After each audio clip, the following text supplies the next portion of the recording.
It's Wednesday afternoon, 4 p.m. in Central Europe. Today we celebrate together the International Women's Day of 2023 with a very special Space Café Summit hosted by Dr. Emma Gatti, our editor-in-chief at SpaceWatch.Global. As always, we really appreciate your participation and ongoing feedback, and we will learn and improve based on your feedback. I am Elena Vocale, event coordinator at SpaceWatch.Global. SpaceWatch.Global is a Europe-based online platform for information in and about space and new space activities in a geopolitical context. I would like to thank all our private and corporate supporters that showed their commitment to keep our independent journalism alive, and we really do appreciate that. Thank you. If you want to be part of the supporter team, it is just a click away from you on our website. I know many of you are already familiar with our website, our bi-weekly and daily newsletters, and the Space Café podcast. The latest one features a conversation with Mitch Goldberg, award-winning poet, exploring the intersections of space science and poetry and how they complement each other. We also have new exciting episodes of Space Café Radio, the latest episode with Peter Gaddeston, Senior Fellow in Defense Studies with the American Foreign Policy Council. And we have a new podcast series for you. You asked for it and you got it. The Space Economy Insights podcast, hosted by Kevin O'Connell and our Dr. Emma Gatti. Their first guest was Claire Joly of OECD. Don't miss them. Our fun shop is open for you on our website, and it's a nice way for you to become a space watcher. And if you missed any of our previous web talks, we have an archive for you on our webpage, in the event section, and on YouTube. With that, my job is done, and I'd like to hand over to your host today. Emma, over to you. Thank you very much. Thank you, Elena. Thank you, Torsten. Welcome, everyone. Thank you to be here for this bit more, let's say, unusual webinar of Space Café. So usually we have interviews focused on specific space working topics. Today we're having a panel of 5 outstanding women that will dialogue with me and with each other, discussing a situation that it gets much more personal than work itself, because it's about women in the workforce in the space sector. So allow me to introduce you these 5 outstanding personalities of the space industry that happens that are also women. Speaking with us today, there are Sumaya Al-Hajeri, the technology and space expert from United Arab Emirates. Sumaya, hello, welcome. Hello, good evening, everyone. It's a pleasure. Pleasure, thank you. Then we're having with us Maya Glickman-Pariente, the CEO and founder of SpaceCalist from Israel. Maya, I hope I pronounced this correctly. Head of Space Operations, Sky and Space Company, UK, Australia, and USA. Maya, hello. Hi, everybody. Hi, Emma. Thank you. When we're having Jennifer Manner, the Senior Vice President, Regulatory Affairs at EchoStar Corporation in the States. Hello, Jennifer. Thank you for being here with us. Good afternoon, everyone. Thank you. And we're having with us Dr. Raji Rajagopalan, Director, Center for Security Strategy and Technology at ORF in India. Hello, Raji. Welcome. And we're having with us Jenni Tapio from ESA, who is not participating here today as an official ESA representative, but of course, as a woman in the space sector, which is all what we need to know for representing and speaking in this panel. Welcome, everyone. Thank you for being here. Thank you for joining us. And okay, so we have 60 minutes to discuss and debate. As I said, it's going to be, I suppose, more personal because we are all women in the working force, and it doesn't get much more personal than that. Like, if this is not personal, I don't know what it can be. Allow me to set the stage so you know the direction that I'm going to try to give or try to present. Of course, then you're free to roam and go in the direction you prefer. But allow me to start from a story. I'm Italian, and in Italy, in Women's Day is offered the flower, okay? A mimosa, that is also the name of a cocktail for some reason, because the flower is yellow. And the flower started as a tradition just after the Second World War, and it was suggested by 3 women politicians that fought against the Nazis, and they suggested that during in occasion of International Women's Day, women should wear the mimosa flower as a symbol of the inequalities that we still struggle against, as a symbol of all the rights that we don't have. And it was a symbol that women were meant to give to other women to symbolize the fight, to say, I am still fighting for what I don't have, for what is denied me. 50 years down the road, I don't know how it can be possible, but this turned into a sort of soppy, romantic tradition in which men give flowers to women and women thank men for receiving mimosa. I don't know what happened, but I want just to make a statement about the fact that International Women's Day is not a romantic story. It's not a St. Valentine, it's not a Christmas party. It's a day when we remember each other that we still are not considered equal. We still have to fight hard for what is our basic rights. Every day in these years, we saw it recently, everywhere in the world, the rights of women are not granted. Women before us had to fight for every inch of road that we obtain, voting, being able to don't marry, being able to decide whether we want to have a child or not. These are important political statements, and in sort of way, International Women's Day is a political day because it's about how we are perceived in the society and how our rights are transmitted. And of course, these permeate the working environment because we do work and we want to be respected as human beings in the working environment because working is part of our life. So this is my opening statement. And of course, to understand where we are going with our rights and with our struggle for obtaining and seeing our rights recognized, we need to understand where we are coming from and what has been done so far. So with this, I pass the words to each of you. I would love to hear your personal experience of how you reach this point. What does it mean to be a woman in space, in your field, in your country? Because of course, there is no one way to be a woman. There are thousands of different ways. It depends on where we grew up and how the society that surrounded us has influenced us. So who wants to open the stage and start to tell me the story? It's called talking stick in some countries, in some cultures. I pass the talking stick to some of you. Who wants to open the debate? Can I raise my hand here and take the floor first? Go for it, Jenny. If my colleagues allow, I mean, this would be completely non-finished thing to do, to speak first. So I'll try to be a bit unconventional here. And again, I mean, just thank you for organizing this, because I think there is really a need to have these discussions and really need to share experiences. And just tapping on to something that you said, while I'm finished, I'm living currently here in Paris, in France. And I think it's very appropriate that here the International Women's Day is actually called the International Women's Rights Day. So it is really recalling this, that yes, there is still need to talk about women's rights. And coming from Finland, where the women were given the right to vote as the first ones in Europe, if I remember correctly, third one in the world. And I've had very fortunate experiences growing up there and then also starting my working life there. So I in a way feel that I'm very privileged in the sense that it is a country which is very equal. However, I just wanted to, in our beginning to quote someone, a Finnish lady who is, she's called Helvi Sipilä, who was the first female Assistant Secretary General of the United Nations back in the 1970s.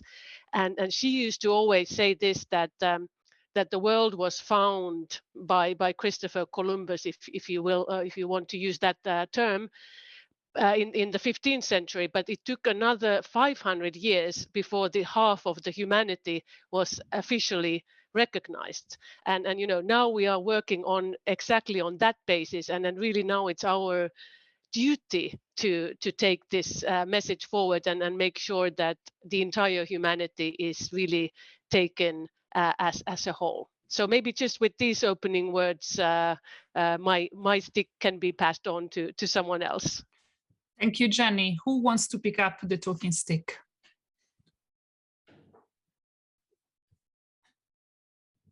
It's Jennifer. Can I go? You should always have two Jennifers, or a Jenny and a Jennifer go together. Go for it. Yes. So just to compliment, well, first off, to thank you for having me.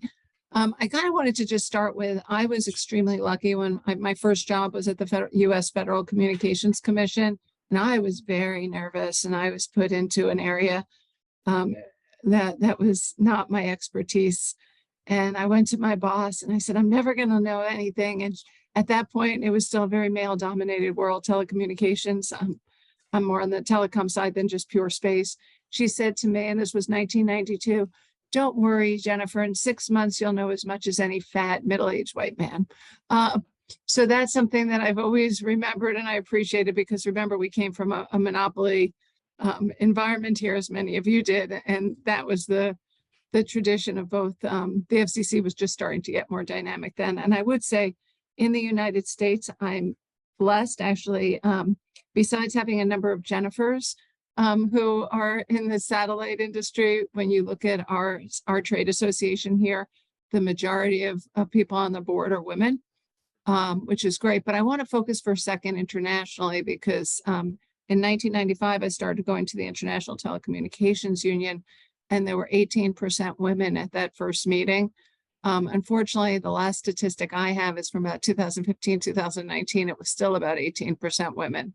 So one of the areas I've stayed very active is trying to get gender parity and equality at the International Telecommunications Union. And I'm one of the co-chairs of our Network of Women for Work 2023.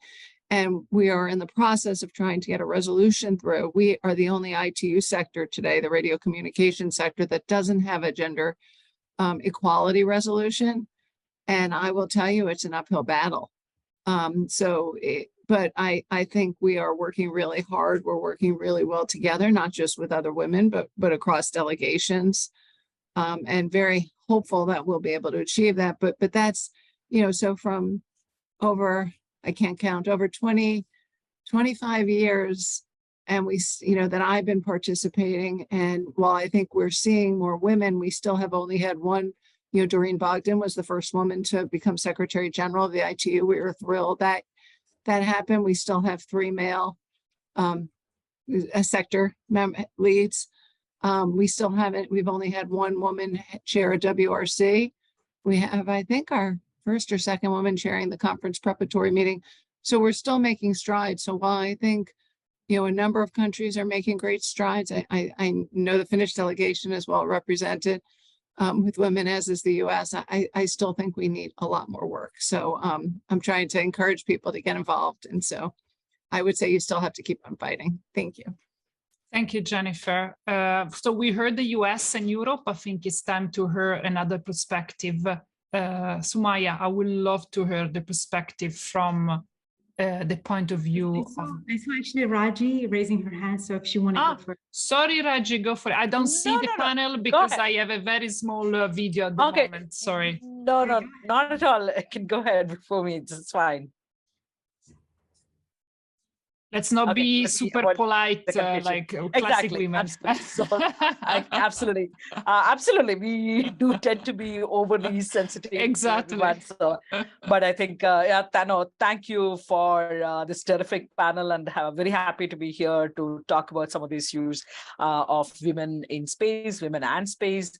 My own experience and career path has been, I think, I had a number of unexpected turns that happened, but it is an opportunity to work with the government at the National Security Council Secretariat for about 5 years, and that's when I really got interested in hardcore military and security issues. But again, this was a very male-dominated field, and as I was kind of finishing my tenure, I had the first woman foreign service officer coming there, Ambassador Leela Panapa, coming there as the Deputy National Security Security Advisor, but I worked with her very, very briefly. And then I moved to the current workplace, ORF, to look at some very exciting projects, looking at the military strategies of major Asian powers. And but I also have to mention that at least this is like 20 years ago, 15, 16 years, 20 years ago, I happened to have some real good mentors who happened to be men. VP Malik, who was an army chief, for instance, during the India-Pakistan Kargil War in '99, or Mr. Brajesh Mishra, former National Security Advisor. These are the kind of people I worked with, and they never, for instance, even once questioned my ability to do something very hardcore military-oriented project, despite the fact that I have no military background, neither do I come from a military family where the dinner conversations possibly would have been of a very different kind. I started working on space policy issues maybe in the last 14, 15 years. Again, that was a very chance opportunity that came by SIPRI, the Stockholm International Peace Research Institute, considered one of the mother of think tanks, had reached out to ORF regarding a project on India's space program. And given the kind of prestigious place in the security field, I wanted to be part of that project. And that was also the time the space governance debates were picking up. And I saw that there were not too many people speaking or writing about Indian space program or Indian perspective on the global governance aspects, especially providing an Indian perspective, or even I think Asian perspective. People writing on those issues were far and few, and therefore I looked at any opportunity that came my way, and I used all of them, and that in a sense led me to kind of be part of many of the regional multilateral organizations to speak about some of these issues. In 2018, 2019, I was privileged to be a technical advisor for the UN group of governmental experts on PAROS, prevention of arms race in outer space. And I was also associated with the UNIDA for a year. But again, I have to say that I think this is still, we are looking at it as a more of an aberration. I was there in these rooms, these platforms.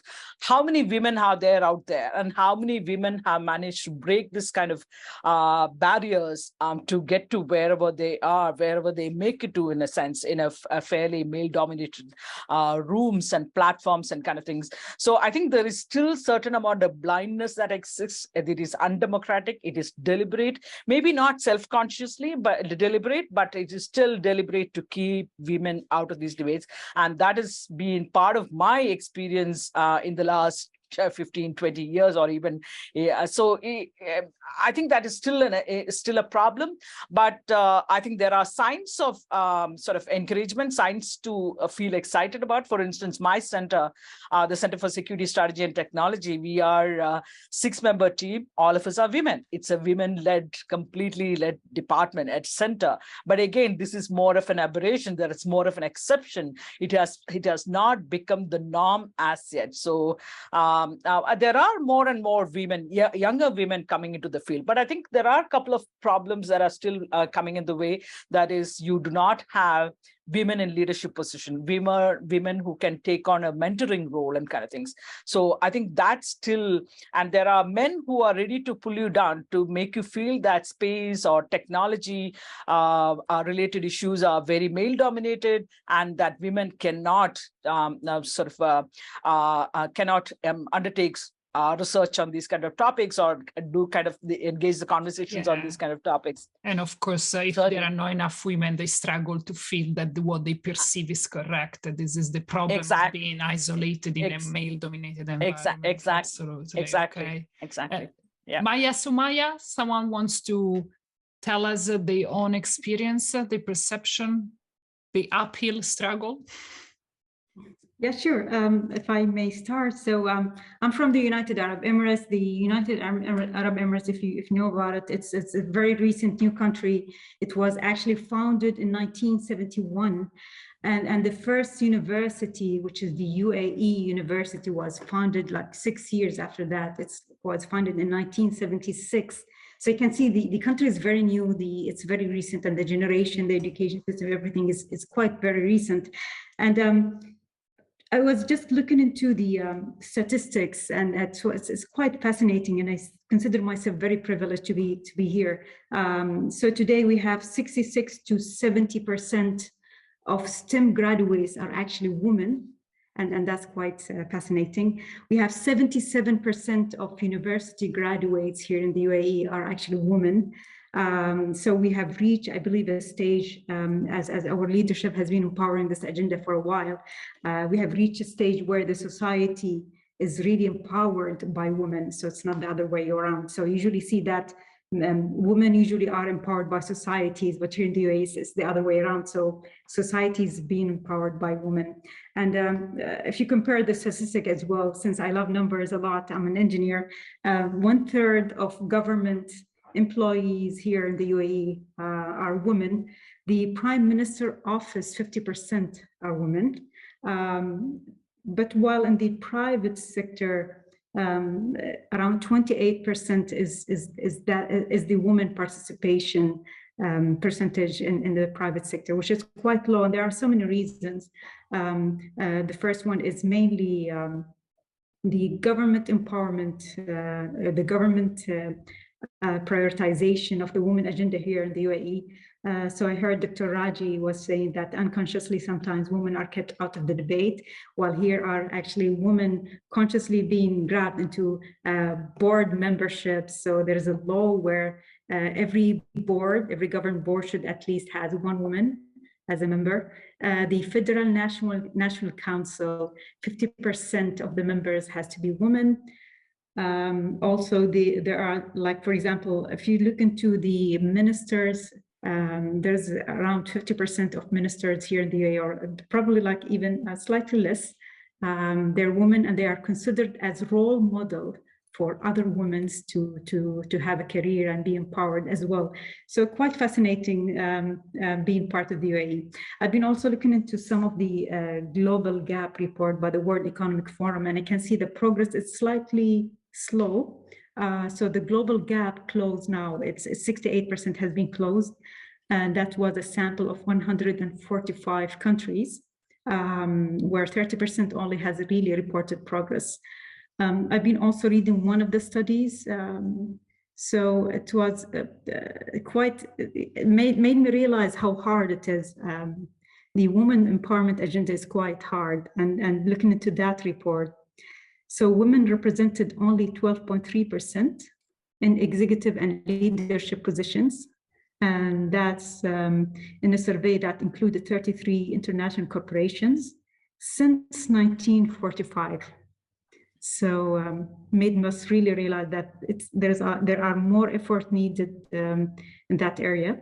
And so mainly, I remember back then in the university, I used to see 50% of the students there in the College of Engineering, they were actually boys.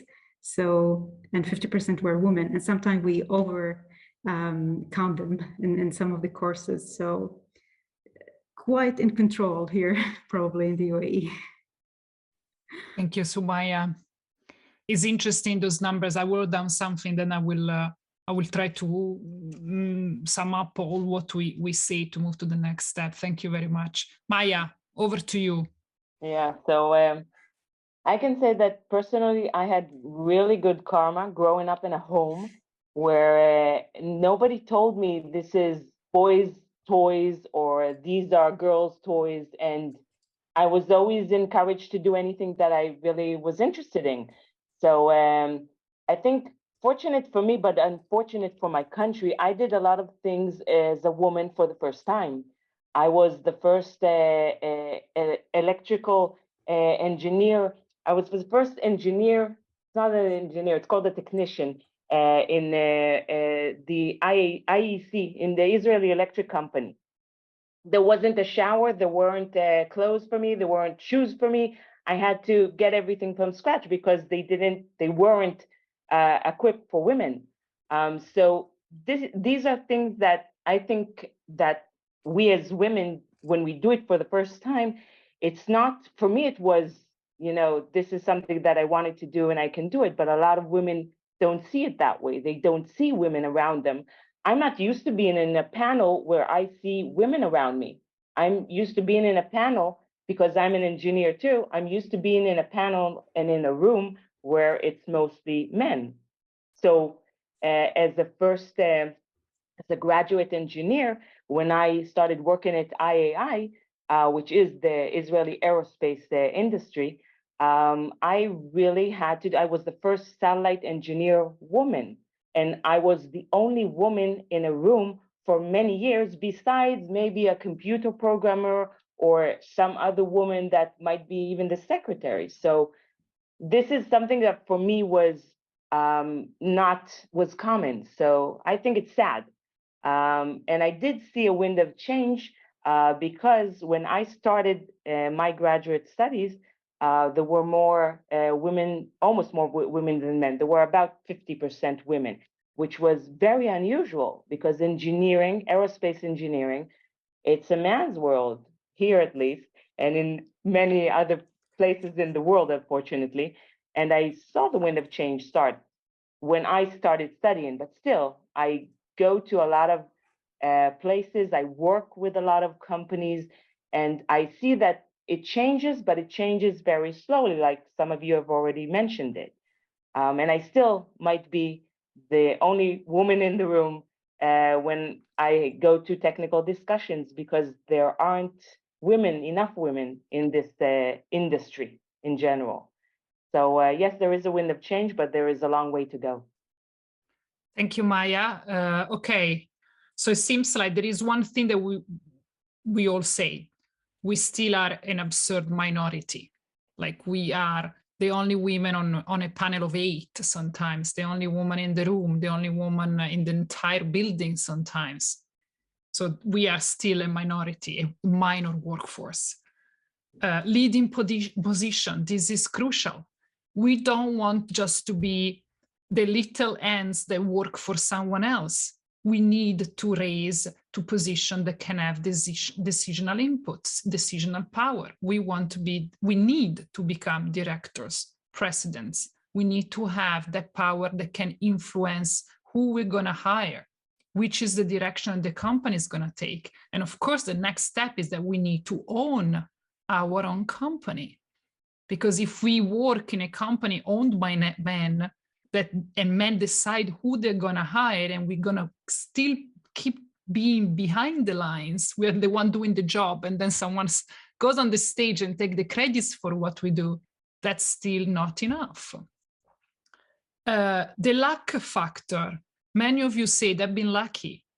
I grew up in a family that helped me. I've been lucky because the company was having really good men.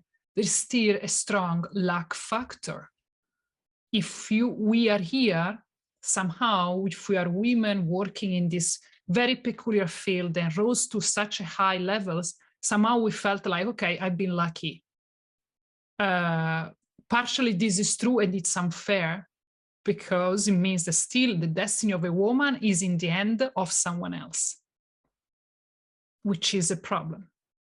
The other part I want to challenge this, I bet many of you have not been so lucky. They've been so extremely good in what you're doing, extremely clever, extremely focused. So you also made your own luck. So I'm going to split my observation in two. Partially, it is, we still need to challenge the fact that if you're born in the wrong family, you cannot get out of it. This is a problem. The other part is that we still under-evaluate ourselves. You know, we still don't bang the chest like men do. Have you ever heard?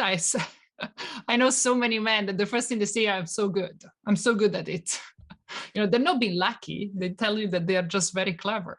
Okay, these are my sum up of what I heard. I'm going to move to the next step. Where do we stand now? Have we seen changes recently? Or are things still standing still?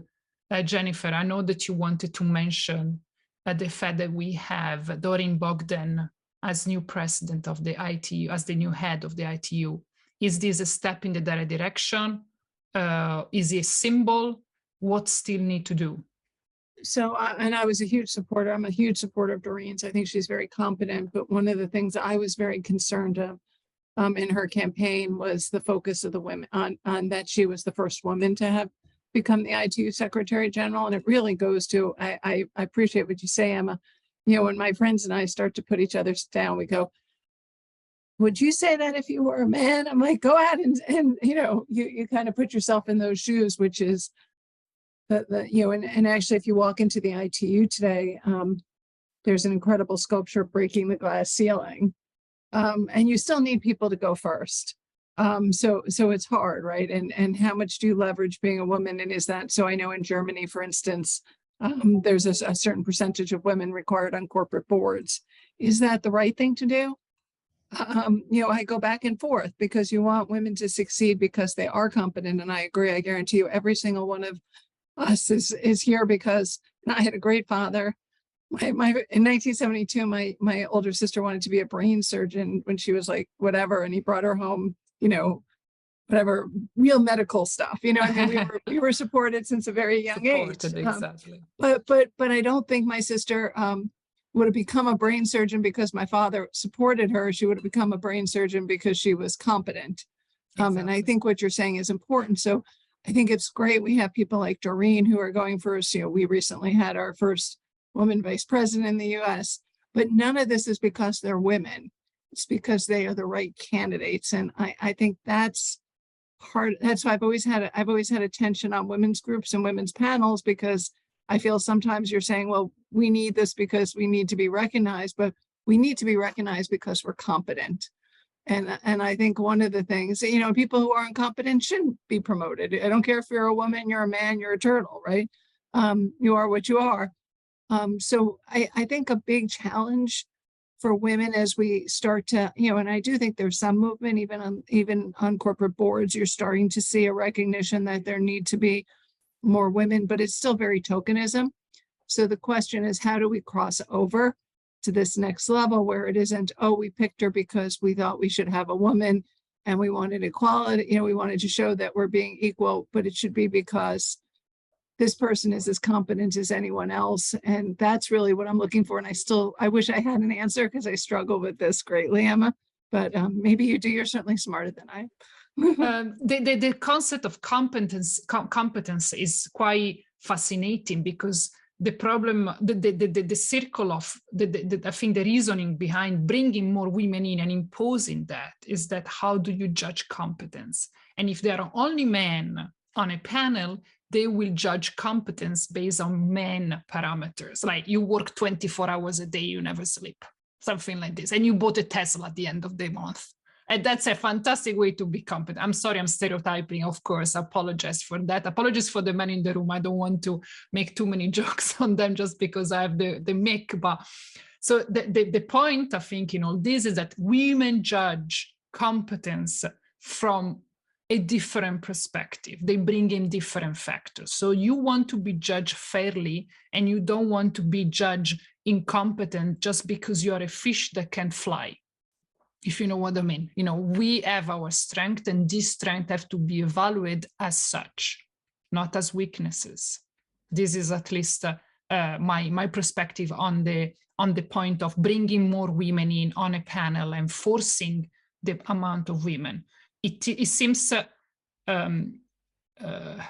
complex, and it seems artificial, but at least I feel that then if there are enough women, then finally we can be judged us on our strength, and our strength can be finally evaluated as such. Any other take on this? Yeah, I would like to just second Jennifer on that, and also say, Emma, that last week I was at the first Women's CEO Israeli Summit, and they actually talked about that. They talked about,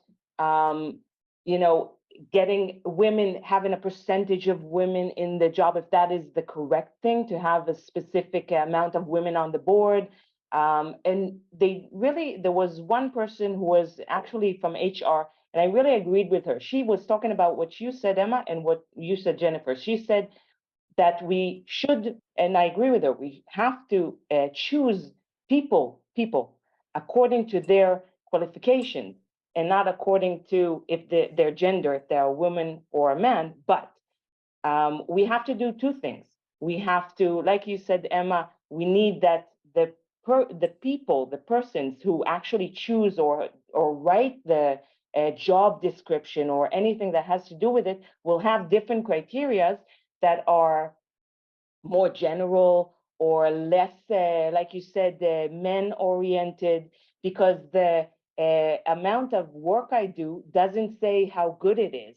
So if I work 8 hours a day because I'm a mom and I have a child to get to, it doesn't mean that I didn't do 50 times as much as a man who worked till 10 o'clock. So there need to be different qualifications or different parameters and criteria for the job in order for it to allow more women to actually think that they can do this job. And that's the other problem, that women, when they read a job description, they usually will not apply because they know that it's going to be 24/7 job and they won't be able to have a family. So I created my own company in order to be my own boss. And I am happy to say that that's what I do today. And my second child, my daughter, I saw her when she walked for the first time, and I spent time with her, bringing her into my office. But with my first child, my son, when I worked at IAI and I worked shifts, I couldn't see him and I barely saw him, and somebody else raised him. So that is something that is very important, to educate both sides, to bring more women into the position of actually applying to jobs or to positions. And on the other hand, to change the way we select, exactly, and the way we write the job descriptions themselves. Thank you, Maya. I agree. Someone else? Can I come in, Emma? Absolutely. So I just want to relate to both Jennifer's and Maya's points. Great points in terms of how women's work is recognized, how based on their merit, based on the work that they have done and professionalism and so on and so forth. But I think here there's a problem, because I think the women and their work continue to be, women, I think, are not promoted in a more equitable fashion. And I think that's a factor that is contributing to possible the imbalance what we see today. Considering all things equal, for the same job, a man and a woman are graded and judged differently, and they do not enjoy the same perks, same allowances. Even now there are hashtag equal pay for equal job, same job, and so on and so forth. The time taken for a woman to reach a certain level is different to that of a man.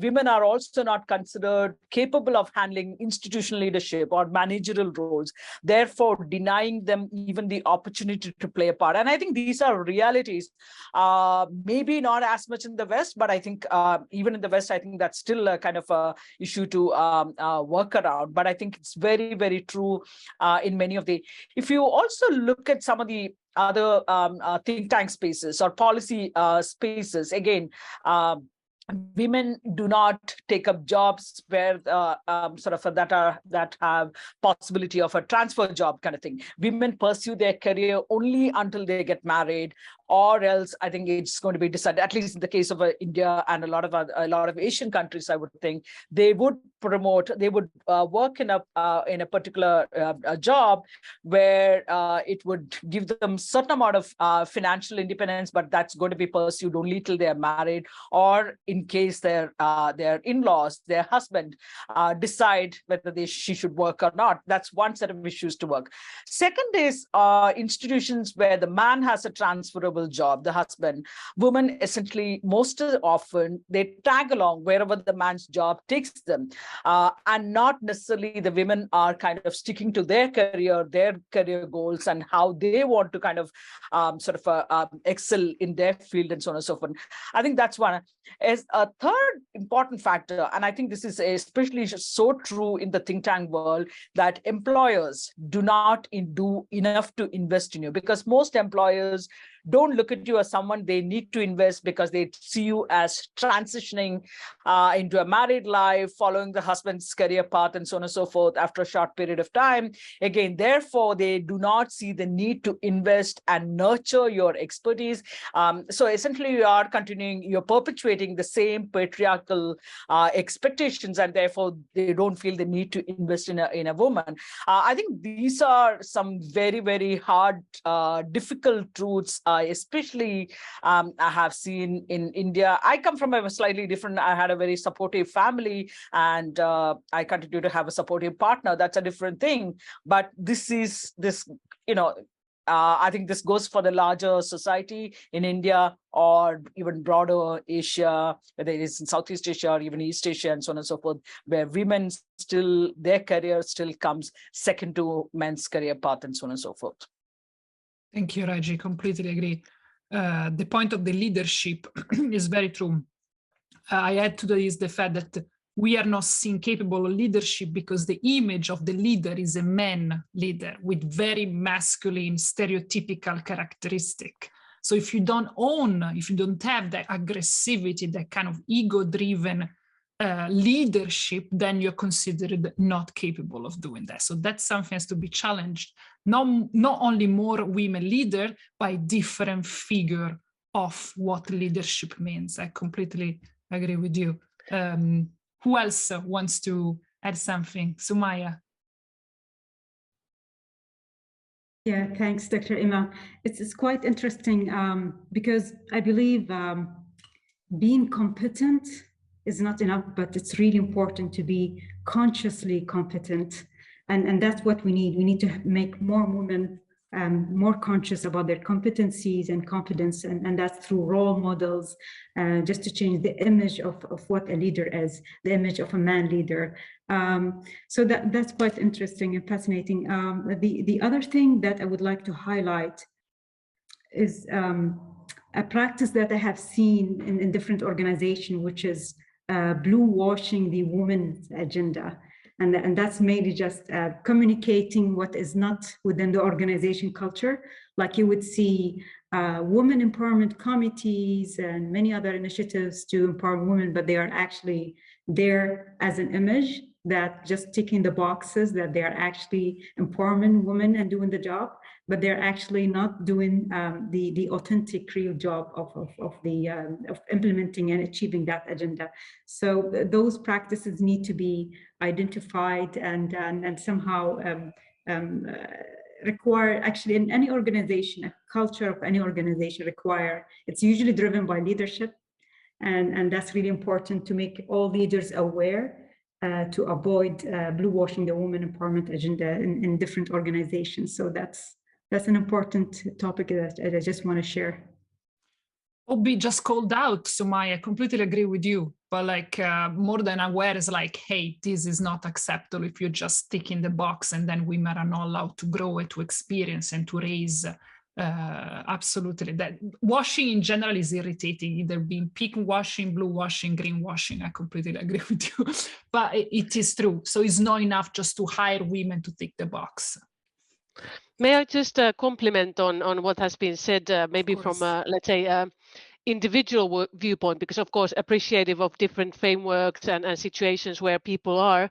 But what we should not forget is that we ourselves need to think that we are competent, because occasionally we can be just too self-conscious and exactly go along other people's views, or at least our perceptions of other people's views, and forget about, you know, empowering ourselves and empowering colleagues, you know, remembering as well to support others, because I mean, occasionally we can women as well be the worst judges of others, so that rather than judging others or you know, somehow viewing them in a negative way, we'd rather, you know, be supportive, not only young colleagues, because this is of course clear, but also, you know, peers, and really just being appreciative of people's competences and mentioning this to others, because, you know, it always feels good if someone comes to you and says like, really, I mean, I liked your talk, or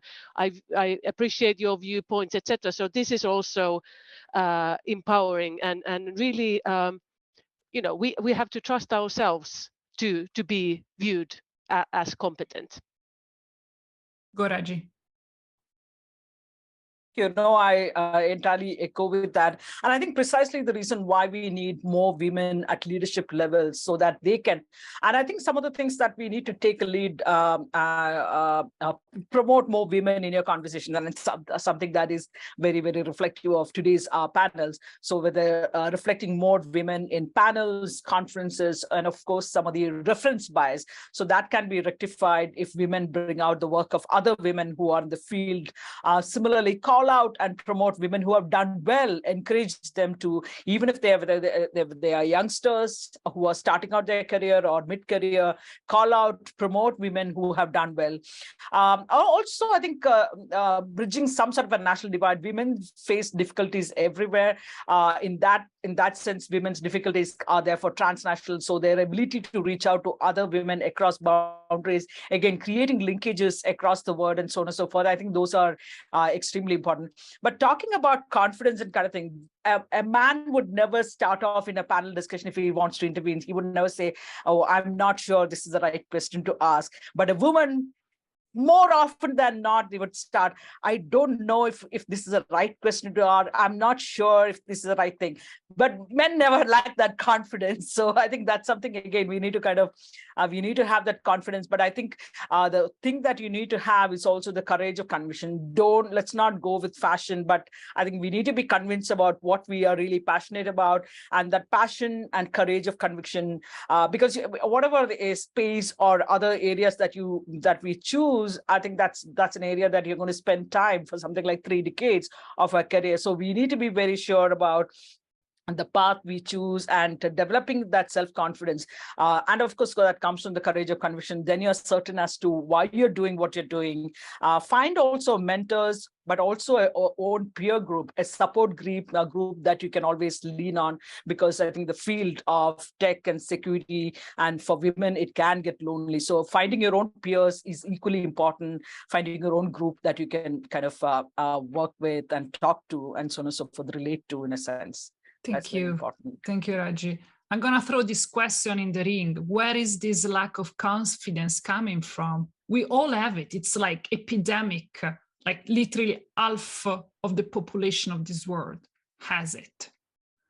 And I feel it in myself completely. So I'm not pointing the finger. So it's completely true. And easy because we feel impostures fundamentally, because we feel that we always need to knock on the door. We are in the wrong position. We are in the wrong place. So we need to apologize for being there. And then we have to be twice as good as men to be judged half as good as them. Where is this lack of confidence coming from? Sometimes I teach students, I teach astrophysics in schools, and I can see that already at age 15. It's already there. Where is this coming from? I don't know. I don't have an answer. Can I actually go a little different with it, Emma? Which is, I'm probably overly confident. And I have to say, I do thank my father, who was a professor in a women's college. But I don't think that's it. I think one of the things we're lacking is sponsors. So we've talked about mentors. I think one of the things, I've been very lucky, and a number of the women I know who've been very successful have had sponsors, people who help promote them. And they don't have to be women sponsors. Actually, some of my sponsors are men, some of them are women. They changed during my career. But I think finding, and that I think is somewhat incumbent on the person, which is finding that person who, you know, connecting and taking that extra time to reach out and build those relationships, you know, so that someone can help you get to the next step. And I think that's something that men are better at forming than women. And you know, I don't think necessarily, maybe they don't, I don't, because I'm not a man, I don't know if they call them sponsors and it's as apparent. And, you know, to be honest, I never looked for this, but it really came to me. I took a course on women's leadership. And one of the things they said was you need to find sponsors, and all these people who've always helped me. For instance, my professor, when I was doing my graduate degree, she was ultimately, you know, I stayed in touch with her, and ultimately I worked for her when she was a commissioner at the FCC, and she's helped me in other ways. But building those relationships with those more senior people, I think also helps build your confidence, because you have someone who you can talk to who can say, not only say you're doing a good job, but help you and show you that you can grow. So that's just a suggestion on that. So if it doesn't answer your question, Emma, I'm sorry. No, it's okay. It's an open question. Hi, Emma. Yes. Yeah. So like Jennifer said, I don't. I have some amount of reasonable amount of confidence to brush off when men try to kind of pull me down. Even a few years ago, when I have reasonably established my name within the space security and space governance field, I ran into one of the scientists a few years ago, just maybe 7-8 years ago, and he said, "Oh, what are you doing here?" I said, I'm here for some meetings. He said, "Oh, I told that so-and-so person not to invite you for this particular meeting." I said, but I had reached a point of confidence in my life, my career, that I said, that's your loss. It's your loss. It's not my problem that I'm not here for that meeting. But the fact is that many of the other younger women would have just said, okay, maybe this is not my field. Maybe this is not for me to kind of pursue and I think, once again, I emphasize the point of lack of female mentors, women role models who can be inspiring for young women to aspire to security or tech studies and kind of things. I think that's very important. And I think of all the different challenges that come into play in how it affects the confidence, I think two things stand out to me in particular. One is the absence of accessible role models and stereotyping of tech and security fields, that these are areas that are suitable for men. I think that has not really helped women to come into this area, or even if they enter the area, the fact that there are differentiations, discrimination, and a lack of opportunities, whether it is in terms of ability to speak on a panel, ability to kind of engage in a social conversation, forget about creating a network of people and so on and so forth. Absence of role models, absence of accessible role models make a lot of difference. Gender inequality in pay and benefits, again, could also discourage women from taking up career in the tech and security field, including in space issues. And I think these are issues that we still grapple with on a fairly serious basis. It's not gone away. So if I have to ask each one of you, starting from Maya, if you have to think about something that needs to be changed tomorrow, what is something that we think we should really address to tackle all the issues we spoke? I mean, one is obvious, of course, bringing more women in, and we all agree with that, absolutely. More women in the workforce, more women at universities, but as we saw, as Sumaya gave us the number, women are already at universities. In Italy, medicine is more women than men, for example. So women are studying. We are a university, but somehow we just still don't get there. What do we need to do? What's your point, your suggestion? So I want to connect to what Raji just said. And I believe that if women like us, and practically that is the only reason that I'm actually here, because I do not like to talk in front of people. I do not like to present, and I do not like to be the face of the company. But if we will be the face of the company and the face of women, and we go and we talk and we have these kind of podcasts or anything that will show other women that there are more women in the industry and that you can do things that you never even thought of, because I believe that you can't be what you can't see. And if we, just like Raji said, if we don't see the women that really do work, because that's what I did for years. I did my work. I didn't go to conferences. I didn't share my voice. I didn't speak to young girls. I wasn't a mentor. I didn't do things that would actually give inspiration and would actually show young women, little girls, and even students and even women that are today in a job that they don't like, that maybe wanted to be an engineer and they never were because they didn't see engineers around them. So if we speak out and if we be the voice of other women to other women and be mentors, and I'm in the new space, failure is an option. And I think that we as women should adopt this saying. And we should, for instance, I didn't see any kind of startup that has only women in new space specifically. So if there are women out there who want to have any kind of startup, you can contact me. I'm ready to do this because I really think that these are things that have to be done for the first time. It's been a long time since I've done something as a woman for the first time, so I'm ready for the next thing. And that's what we should all do. Be ready for the next thing, to be the first woman to do it, but shout it out. Thank you, Maya. That's great. I'm gonna move to Jennifer just because I'm conscious about the fact that you have to leave us at 5 sharp. So Jennifer, same question. So we can move on afterwards. And thank you. And I'm sorry, I have to drop off a minute early, but okay. it's a big International Women's Day. Real quickly, I actually fully agree with Maya, and I want to say it's great to meet all of you. You're all fantastic. But I think sponsorship, it's in line with what she's saying, but that women at all levels need to be sponsors to women at more junior levels and help. And I think Maya's offer on creating a new space company made with women, it's that sort of thing, knowing that you're there and that you're willing to help the woman. So it's not just mentoring, but it's actually putting teeth behind it. We were talking this morning on the Network of Women for the ITU, and someone said, we're looking for people to shadow. I said, I don't want someone to shadow. I want someone to work with me on my committee chair. So getting it to the next level would be mine. So thank you again. It's been a wonderful conversation. Thanks a lot, Jennifer, for being with us. I hope we will see each other soon in Colorado. Maybe we're going to be there. So, perfect. Go, Sumaya.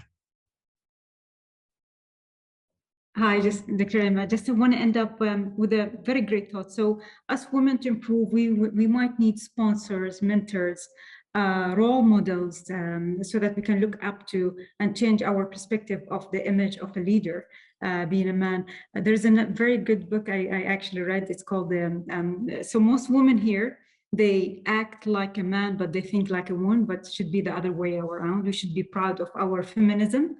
So the book name is Act Like a Woman, Think Like a Man, and I really enjoyed it.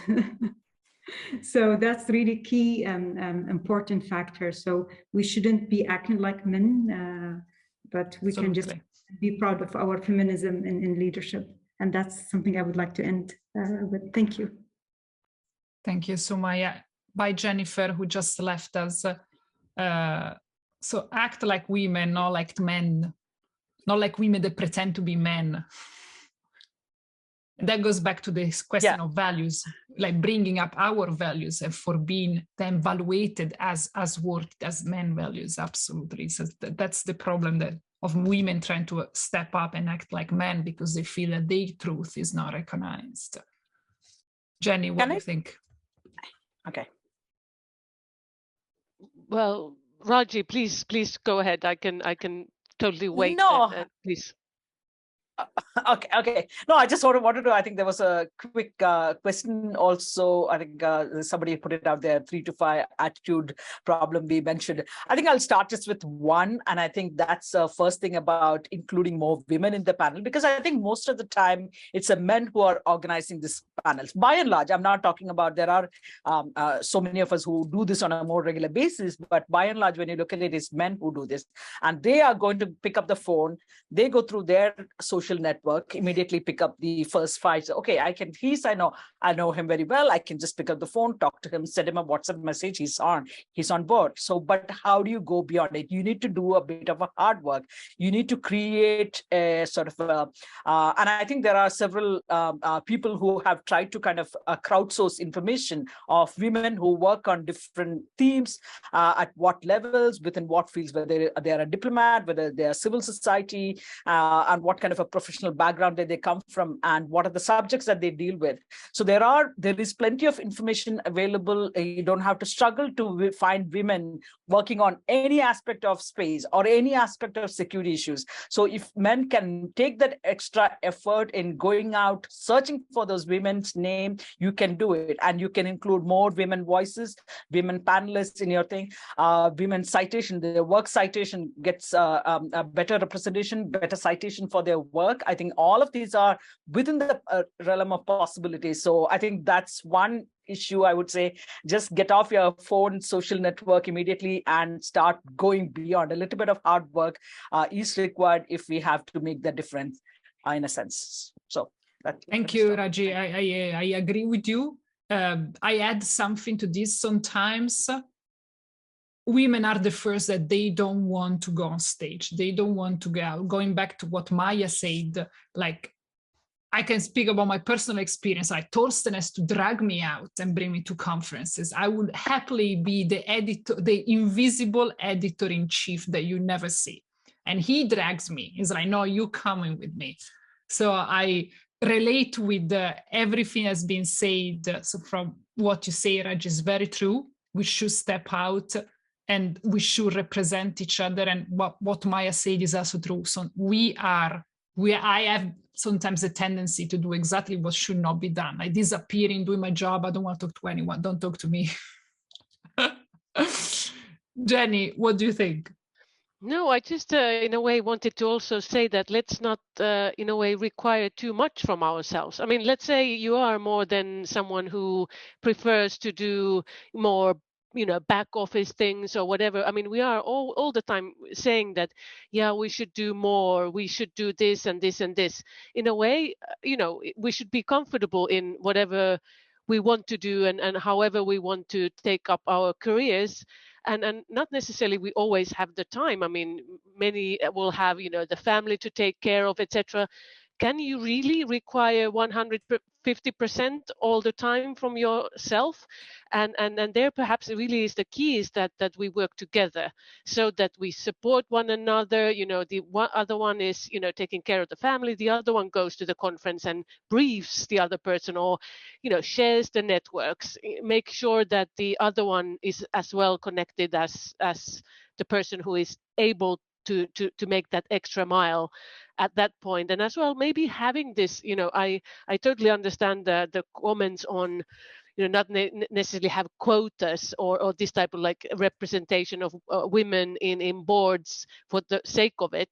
But maybe these frameworks sometimes help as well, in a way to allow a bit easier path in a way for women who have so many things to juggle with and so many responsibilities to take care of. So maybe sometimes we can just happily accept that help and know internally that, yes, we would be here otherwise as well, because we are so competent, but here is an opportunity for us that is provided as the society understands that we do have other things to take care of. So maybe my message would be, first of all, to believe in oneself but be oneself as well, that, not to overdo it for the reason that, this is also not necessarily good for us, but then as well just to help one another and work together like we are doing here. And now we have an excellent network as well, who to call whenever there is a need.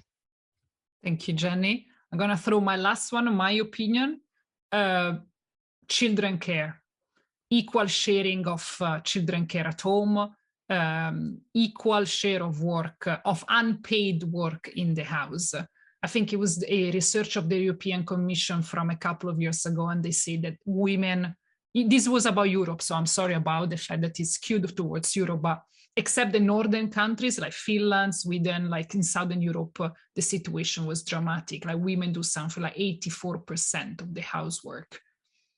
So it's a society that wants women to work like if they don't have children, but they want to take care of children like they don't work. And this doesn't make sense to me. I'm going to take one question, which is very good, from Christoph. Thank you, Christoph, for following us. It's a very intelligent question. He's asking us, what are the 3-5 attitude problems that men should take action about to be part of the solution rather than part of the problem? Raji, what do you think?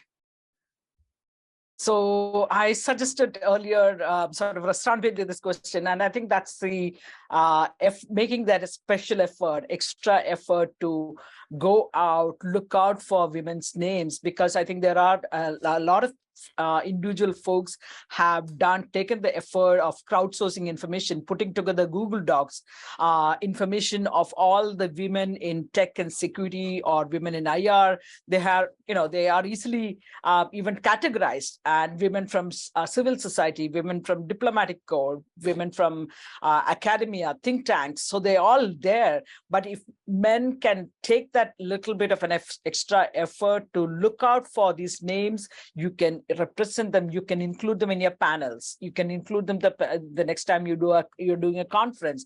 You can start referencing their work, checking out their work, what they have done, what they have written, what they have published so far, or where they have spoken previously. Can we incorporate their perspectives into your studies, and so on and so forth. So I think making that extra effort to bring women into their network, I think that's an important aspect.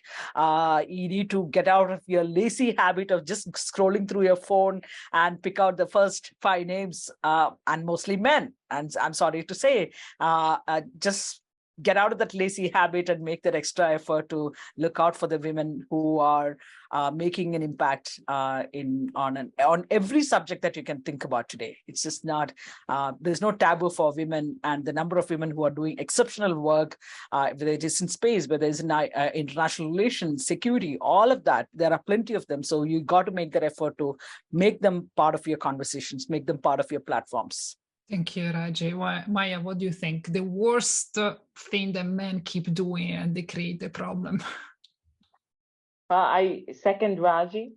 And I also wanted to connect to something that I said before. I think that the criteria, I think that the way that that employers write the job position description, the way that they measure us when we work. Like I said, it doesn't matter that I left at 4 o'clock to pick up my son. What matters is, did I get the job done? Did I do it well? So if you want to promote me, you will promote me not because I work till 10 o'clock at night. You will promote me because I do everything that had to be done until 4 o'clock, and I did it well.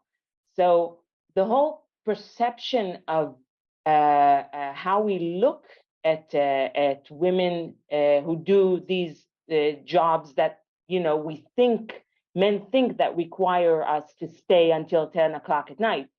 So stop thinking that you have to do everything until 10 o'clock at night. You can finish it by 4 if you do it like a woman. So they need to change their perspective of how they look at women, how they judge, how they choose their employees, how they write the job description. And those are more than 5 different things that they need to do. But that will make a change, because more women will apply to jobs, and then you will choose the correct person, whether it's a woman or man, but you will have more women to choose from. And that might even be better. Thank you, Maya. Jenni, what do you think?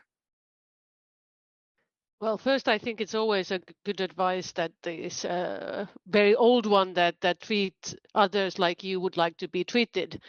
And then as well, remembering that you can always try to put yourself in the shoes of the others, and really just picture how the situation would be and try to adapt yourself accordingly. So I think it's really about treating everyone in a respectful and an equal way. Thank you, Jenni. Sumaya? Well, apart from working towards making women consciously competent or conscious about their competencies, but mainly the main thing is inclusion. So including them in, for example, every meeting, every project, believing in their capabilities, giving them the trust, and making other men aware of the importance of women empowerment agenda, women are half the society, which is 50% of any economy, any nation's economy, and that's really important. So I believe those are the main points so far. Yes. Thank you, Sumaya. My answer is from a media perspective and a space perspective. The entire sector seems extremely fascinated by peacock men that go on stage and they talk about nothing for 15 minutes, but they just say how good they are. And everybody seems extremely fascinated by this figure, this Elon Musk-ness of manhood, which makes a lot of money and sells dreams and smoke and nothing else. I think we should really stop following these type of models and start to listen to people that actually are doing the job, are trying to solve the problem, instead of just going on stage and looking vain. But to me, men are extremely sensitive to this kind of ideal of men masculinity. And then next to them, there are women that do not shout, but they're doing the job, they're doing it very well, and they just simply plainly explain it. But everyone is really excited by the peacock. So everyone follows that and nobody listens to the women. I think, and my perception, my feeling has been that men are really influenced by this type of figures. I think this should be changed. Is not always the one that shout louder, the one that actually has the solution for a problem. Always the more competent, going back to competency, which is something that we discuss about. Okay, anything else you would like to add? Somebody that would like to intervene? The stage is open. We are 10 minutes over 5, so I'm also keen in letting everyone go if there is nothing else to say. But please, if there is something else to add, feel free to. Go, Sumaya. Just to comment on the Elon Musk-ness character, Gwynne Shotwell is actually the Chief Operating Officer of SpaceX, and I see her as a great role model until today in the space industry. So she's actually the mind behind operations in SpaceX, and she's a woman, and I'm a big fan. She's the one that's doing the job. I don't want to say it clearly, but yeah. I can say it because I'm press, so I can say that. Someone else. I just want to reiterate the point that Sumaya was mentioning. Women make the other 50% of the population, and their voice needs to be heard. It's as simple as that. Whether they provide value addition, whether they make a moral proposition, it doesn't matter to me. That's irrelevant to me. I think the fact that they are the other half of your population, and therefore they need to be, because there are a lot of people who make that moral sort of argument about including women, or even trying to say that they make their sort of economic efficiency, bringing women. All of that are extra points, but to me, the most fundamental point is that they make the 50% of the population. They should automatically have a voice, and we all need to call out other women who have done well, who are doing well, who need support. Just call out and be together with them. Like I said, we need mentors, but we also need peers in a sense. So people who the group you can lean on. And I think that's equally important for all of us to continue the work that we do. Thank you. Thank you, Raji. All right. I think that's a wrap. 12 minutes afterwards. Thanks a lot for everyone that stayed with us. Thank you, Maya, Raji, Jenni, Sumaya, and Jennifer that is now left. It was a pleasure to have the chance to exchange these ideas and these sensations. Tolerant Torsten has been, I muted Torsten, so he cannot even say anything fundamental. So I have a special word of appreciation for today's episode, because I think the fact that you also have non-Western women in today's program, I think that's something that I don't usually see. So kudos to SpaceWatch Global for doing that. Thank you.